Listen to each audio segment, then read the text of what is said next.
கேட்டவர் கரூர் மாவட்டம் ஆண்டிப்பாளையம் பி. நல்லிசாமி. என்ன சொல்றாங்க? வணக்கங்க ஐயா. வணக்கம்மா. விவசாயத்துல முன்னாடிதான் பல பயிர்கள்லாம் பண்ணியிருந்தேன். மரங்கள்லாம் வச்சிருக்கிற தென்னை, மா, கொய்யா, வாழை இதெல்லாம் வச்சு பண்ணிக்கிட்டு இருக்கிறோம். சரிங்கய்யா. இதெல்லாம் நீண்ட கால பயிர் இல்லைங்களா? ஆமாங்க. இப்ப தினசரி வருமானம்னு ஒண்ணு இருக்கு, மாத வருமானம், ஆண்டு வருமானம்னு இருக்கு. இப்ப தினசரி வருமானத்துக்கு நீங்க என்ன பண்ணிட்டு இருக்கீங்க? தினசரி வருமானத்துக்கு கோழி வளர்த்துக்கிட்டு இருக்கிறேன். கோழி வளர்த்துட்டு கோழி வளர்த்துக்கிட்டு என்ன கோழிங்க வளர்க்குறீங்க?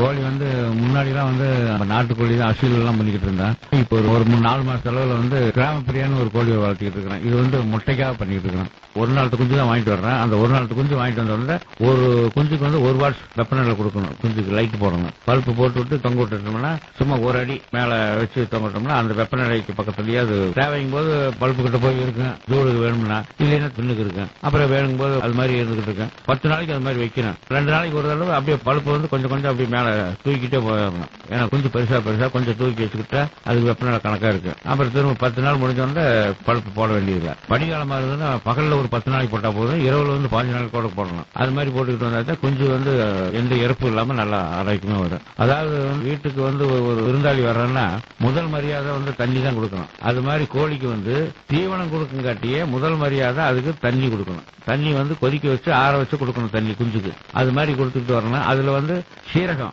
1 லிட்டர் தண்ணிக்கு 2 விரல்ல பிடிச்சி எவ்வளவு எடுக்கிறோமோ சீரகத்தை நல்லா நுணுக்கி தண்ணியில போட்டுறணும். தண்ணி கொதிச்சு மேல போய் ஒரு சொல்லிட்டு வந்தோம்னா அந்த தண்ணி எடுத்து வச்சு ஆற வச்சு குஞ்சுகளுக்கு கொடுக்கணும். முதல் நாள் கொடுக்கணும். தொடர்ந்து ஒரு வாரத்துக்கு 10 நாளைக்கு கொடுக்கலாம். கொடுத்துக்கிட்டு இருக்கும்போது அதனுடைய குடல்ல எந்த பிரச்சனையும் வராது. சீரக தண்ணி கொடுக்கும்போது நல்லா இருக்கு, ஆரோக்கியமா வரும்.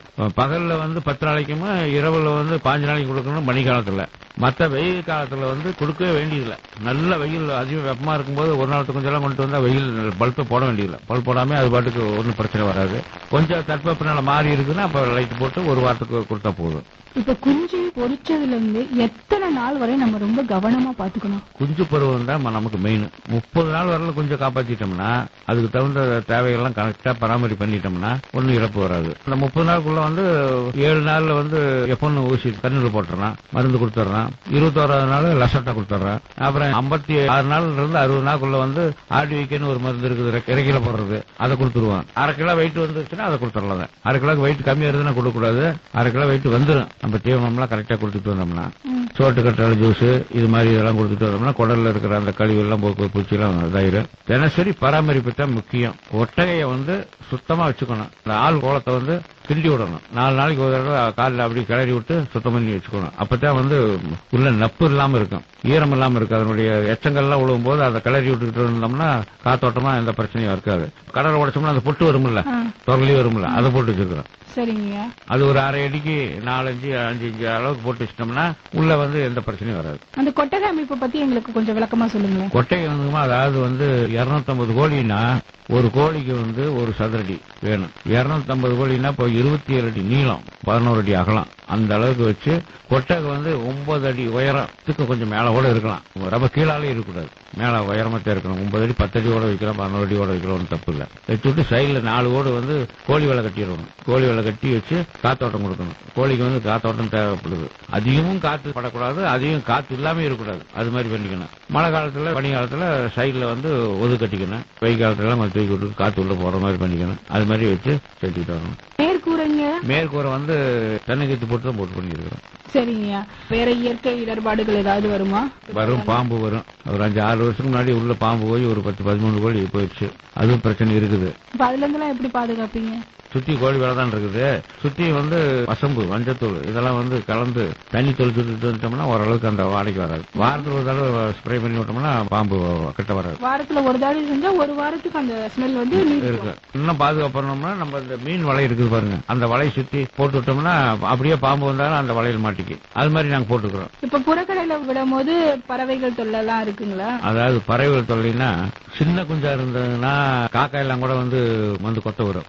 30 நாள் குஞ்செல்லாம் வெளியே விட்டோம்னா நான் 30 நாள் கொஞ்சம் வெளியே விடுறதில்லை. கிட்டத்தட்ட 55 நாள் அந்த ஆடு வைக்க ஊசி போட்ட முற்பாடு வெளியே விடுறது. அப்ப அரை கிலோவுக்கு மேல வந்துடும். அப்ப காக்காயா மற்றதெல்லாம் வந்து பறவைலாம் வந்தா கூட இது ஓடிடும். ஒன்னும் பண்ணாது, ஒன்னும் பிரச்சனை இல்ல. குறிப்பிட்ட காலத்துக்கு அப்புறம் வெளியில விட்டோம்னா பறவைகளால எந்த பிரச்சனையும் இல்ல. இந்த கோழிகளே தங்களை காப்பாத்திக்கும் ஓடி ஒளிஞ்சுக்க. மற்ற பறவை வந்து ஏதாச்சும் கொட்ட ஆனா கொஞ்சம் 30 நாள் கொஞ்சம் வெளியே விட்டோம்னா போயிடும். இந்த கோழி வந்துமா டாக்டர் சொன்னது ஆராய்ச்சி இல்ல, வருஷத்துக்கு 310 முட்டை விடும் சொல்லியிருக்காங்க. எல்லா கோழியோட இது கொஞ்சம் முட்டை அதிகமா விடும் அப்படின்னு சொல்லியிருக்காங்க. அதுக்கு தகுந்த தீவனம் கொடுக்கணும். குறிப்பிட்ட வருஷம் வரை வளர்த்திருக்கீங்க. அப்ப இந்த கோழி கழிவுகள் எல்லாம் நீங்க வந்து பயிர்களுக்கு யூஸ் பண்றீங்களா? கோழி கழிவுகள் எல்லாம் வருஷத்துல 4 தடவை எடுத்துருவான். 3 மாசத்துக்கு ஒரு கழிவுகள் எடுத்துருவான். எடுக்கும்போது அந்த கழிவுகளை வந்து நான் வந்து மரமெல்லாம் தென்னை மரம் இருக்குது, வாழை மரம், கொய்யா மரம் இதெல்லாம் இருக்குது, அதுக்கு வந்து போட்டுருவேன். இது இல்லாம கோழிகளுக்கு வேற என்ன பராமரிப்பு முறைகள்லாம் இருக்கு? கோழி காலையில வந்து எரிசக்தி அதிகம். கோழி காலையில நீக்கி விட்ட உடனே அதுக்கு தீவனம் கொடுத்துடணும். தீவனம் கொடுத்தாச்சா ஒண்ணுக்கு ஒண்ணு கொத்திக்காம இருக்கு. தீவனம் கொஞ்சம் சாப்பிட்டு நிறையவும் கொடுக்க வேண்டியது, ஓரளவு கொடுத்தா போதும். அப்புறம் வெளியில புறக்கடையில அது பாட்டுக்கு மற்றதெல்லாம் கரையாம பூச்சி போக்கும் பறிச்சு அதை சாப்பிட்டுக்கு. அதைத்தான் முதல்ல முக்கியமா பார்க்கணும். கோழிக்கு தண்ணி நல்ல தண்ணியை கொடுக்கணும். பூஞ்சாலம் உள்ளதெல்லாம் போட்டோம்னா அது நோய் வந்துடும். அதனால நல்ல தீவனங்களாத்தான் கடையில வாங்கி நம்ம சொந்தமா அரைக்கிறதுனா அரைச்சு பார்த்து போடணும். தீவன பராமரிப்பு, தண்ணி பராமரிப்பு, கொட்டையினுடைய ஆள்கள் அது வந்து சுத்தமா வச்சுக்கிறது, இது மாதிரி பராமரிப்பு இருந்ததுனால கோழிக்கு எந்த விதமான நோய் தாக்குதல் வராது, பிரச்சனை வராது. குறிப்பிட்ட நாட்கள்ல ஊசி போடுறோம் இல்லைங்களா? இது இல்லாம வேற ஏதாவது பராமரிப்பு இருக்குங்களா? அம்மா வரும், அதுக்கு ஊசி போடலாம். இந்த பிரச்சனை எல்லாம் நீங்க சந்திச்சிருக்கீங்களா? 2013 இருந்து வளர்த்துக்கிட்டு இருக்கிறேன். அம்மா பிரச்சனையே வந்தது இல்ல. ஒரு வருஷம் மட்டும் ஒரு 2 கோழிக்கு லேசா தெரிஞ்சது. அதுக்கு உடனே வந்து மஞ்சளும் வேப்பிலையும் அரைச்சு கொஞ்சம் எண்ணெய் விட்டு குழைச்சு தடவி விட்டேன். அது அப்படியே சரியாச்சு. ஆனா வந்துருச்சுன்னா அந்த கோழி வந்து தனிப்பட்ட முறையில் வச்சுக்கணும். அதை மற்ற கோழிகளோட விடக்கூடாது, விட்டோம்னா அதுக்கும் பரவிடும். அது ஒரு தடவை மட்டும் தான் எனக்கு வந்தது அந்த பிரச்சனை. அப்புறம் அதுல இருந்து எந்த பிரச்சனையும் இல்ல. நீங்க நிறைய கோழி வளர்த்துட்டு இருக்கீங்க. இப்ப இந்த கோழிக்கு இன்னைக்கு உடம்பு சரியில்லை, இல்ல இந்த கோழி எதுலயா பாதிச்சிருக்கு அப்படின்றத நீங்க எப்படி கண்டுபிடிப்பீங்க? காலையில 6 மணிக்கு கொட்டையை போய் நம்ம கேட்டு நீக்கணும்னா வான்னு கூப்பிடணும். கோழியோட பேசணும். வெளியில் நின்றுகிட்டு வாங்கும் போது இது பறந்து பறந்து வரும். வெளியில கொட்டையில இருந்து 10 அடி பறந்துதான் வெளியில வரணும். அப்படி அந்த ஆரோக்கியமான கோழின்னு அர்த்தம். அப்படி பறந்து வராம சோம்பத்தனமா உள்ள ஏதாச்சும் 2 கோழி உள்ள நின்னுதுன்னா ஏதோ ஒரு பிரச்சனை, நோய் தாக்குதல் இருக்குது அப்படின்னு தெரிஞ்சு அந்த கோழி போய் பார்க்கணும். அப்படியே விட்டுட்டு வரக்கூடாது. கோழி பார்த்து அதை தனிமைப்படுத்திடணும். தனிமைப்படுத்தி பார்க்கும்போது வெள்ளையா கழியுதா, வெள்ளை கழிச்சல் ஏதாச்சும் இருக்கா, இல்ல கொப்பரை வைக்குமா, சளி தொல்லையா, இல்ல செரிமான கோளாறா அப்படிங்கறது எல்லாம் பார்க்கணும். பார்த்து அதுக்கு தகுந்த ட்ரீட்மெண்ட் செஞ்சோம்னா சரி பண்ணிக்கலாம். ஆனா வந்து தனிப்படுத்தி வைக்கணும். அது 2 நாள் 3 நாள் நம்ம அது செஞ்சோம்னு வச்சுக்க சரியாயிடும். அப்புறம் அப்படியே நம்ம மறுபடியும் மற்ற கோழியோட சேர்த்து விட்டுறோம். அது முக்கியமானது. கிராமப்பிரியா கோழி இப்போ ஒருத்தவங்க வந்து பண்ண வைக்கணும் அப்படின்னு நினைக்கிறாங்க. நிறைய எண்ணிக்கையில வாங்கி வளர்க்கறதுக்கு இந்த கோழி சிறந்ததா? இதான் முதல்ல வாங்கி விட்டுருக்கிறேன். 100 குஞ்சு மட்டும்தான் வாங்கினேன். இதை வந்து முட்டை விட்ட பிற்பாடு இதுல லாபம் இருக்கா எப்படின்னு தெரிஞ்சுதான் அதுக்கு மேல வந்து நம்ம அதிகப்படுத்தணும். எடுத்து வந்து அதிகப்படுத்தணும்னா நம்ம வந்து அதுல வந்து முட்டை கம்மியா விட்டுதுன்னு வச்சுக்கோங்க, அப்புறம் நம்ம கட்டுவலி ஆகாது. அதனால ஒரு முறை பார்த்துட்டு இது முட்டை வந்து விடுறது நம்ம ரெக்கார்டு பண்ணி வச்சிருக்கோம்ல, தீவனம் கொடுத்தது வாங்கினது போனது எல்லாம் எழுதி வச்சிருக்கிறேன். அதே மாதிரி முட்டை வந்துன்னா முட்டையும் வந்து நம்ம எவ்வளவுக்கு விற்கிறோம், எவ்வளவு நாள்ல எவ்வளவு முட்டை நமக்கு வந்து பணம் கிடைக்குதுன்னு பார்த்தோம்னா லாபம் இருக்குதுன்னு தெரிஞ்சுன்னா அடுத்த நம்ம கொஞ்சம் எக்ஸ்டெண்ட் பண்ணிக்கலாம். அசூல் கோழி நம்ம நாட்டுக்கோழி வளர்க்கறதுல லாபம்லாம் இருக்குது. ஒருத்தர் வந்து 10 கோழி வளர்த்துறாங்கன்னு வச்சுக்கோங்க. 10 கோழி வளர்த்தோம்னா மாதம் வந்து ஒரு 1000 ரூபாய் பணம் கிடைக்கும். அதுல ஒன்றும் சந்தேகமே இல்லை, பணம் கிடைக்கும். 100 கோழி வளர்த்தோம்னு வச்சுக்கோங்க, மாசம் ஒரு 10,000 ரூபாய் கிடைக்கும். நான் கோழி வளர்த்ததுல வந்து லாபம்லாம் கிடைச்சது இல்லைன்னு சொல்லக்கூடாது. ஆனா வந்து பிரச்சனை மட்டும் வரக்கூடாது. இந்த வெள்ளை கழிச்சல் வந்து ஏதாவது வந்து கோழி இழப்பு ஏற்பட்டா மட்டும் நமக்கு அதுல வந்து பாதிப்பு ஏற்பட்டா தான் நஷ்டம் வருவனுடைய பாதுகாப்பு பண்ணி நல்லா எந்த விதமான பிரச்சனையும் இல்லை அப்படின்னா கோழி வந்து 4 மடங்கு கூட சொல்லலாம். தினமும் எப்படி பயிரை போய் பாத்துக்கிட்டே இருங்கன்னு சொல்றாங்களோ அதே மாதிரி தினமும் வந்து நம்ம கோழிகளை வந்து கவனிச்சுக்கிட்டே இருக்கணும். கவனிச்சுக்கிட்டே இழப்பை வந்து தவிர்க்கலாம். இழப்பு தவிர்க்கலாம். அப்ப நமக்கு வந்து லாபம் நிறைய இருக்கு. ஒரு கோழி வந்து முட்டை விட்டு குஞ்சு பொறிக்குதுன்னா 15 முட்டை விடுது. 15 முட்டையில 10 குஞ்சு பொறிக்குன்னு வச்சுக்கோங்க. அந்த 10 குஞ்சுமே நம்ம வந்து பாதுகாப்பு பண்ணிட்டோம்னா அந்த 10 குஞ்சுல நமக்கு லாபம். அதே இது கவனம் எல்லாம் போயிடுச்சுன்னு வச்சுங்க, ஒரு 4 குஞ்சு தான் தப்புன்னு வச்சுங்க, அப்ப நமக்கு நஷ்டம் தானே. கோழி வளர்க்கறதுக்கு அரசாங்கத்துல எதுவும் மானியம் எல்லாம் கொடுக்கறாங்களா? அரசாங்கத்துல மானியம் கொடுக்கறாங்க. நீங்க வாங்கிருக்கீங்களா? நான் முன்னாடி 2013 வாங்கினேன். இப்போ மானியம் கொடுத்துட்டு தான் இருக்காங்க. இந்த கோழி வளர்க்கறதுக்கு நீங்க வாங்க? இதுக்கு வாங்கலாம். இதுக்கு முன்னாடி அசில் வளர்த்தீங்களே, அதுக்கு வாங்கிருக்கீங்க? அதுக்கு வாங்கியிருக்கிறேன். என்ன மாதிரி மானியம் எல்லாம் கொடுக்கறாங்க? அது இந்த 250 கோழி ஒரு திட்டம் வளர்த்துக்கிறதுக்கு சொன்னாங்க. அதுக்கு மானியம் வந்து எனக்கு குஞ்சு வாங்குறதுக்கு, கொட்டையை அமைக்கிறதுக்கு இதெல்லாம் சேர்த்து 45,000 ரூபாய் பணம் கொடுக்குறாங்க.